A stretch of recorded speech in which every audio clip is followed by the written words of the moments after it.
अंदर आ जाओ बेटा। सुबह बखैर। Good morning.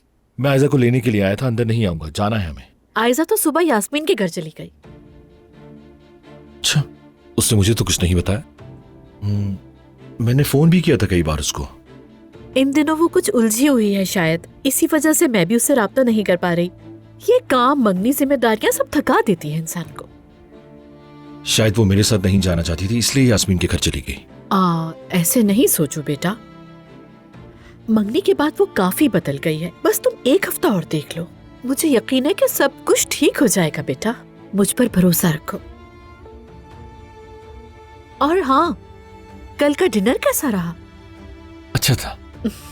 उम्मीद है मेरे ना आने पर किसी ने कुछ कहा नहीं होगा। अरे मेरा ना आना किसी को बुरा ना लग गया हो। बताओ, किसी ने कुछ कहा तो नहीं ना?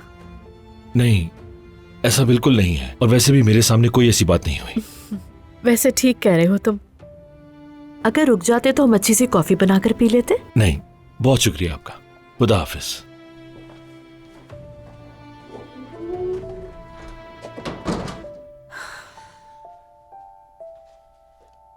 आयसा, ये लड़का कितनी टूट के मोहब्बत करता है तुमसे।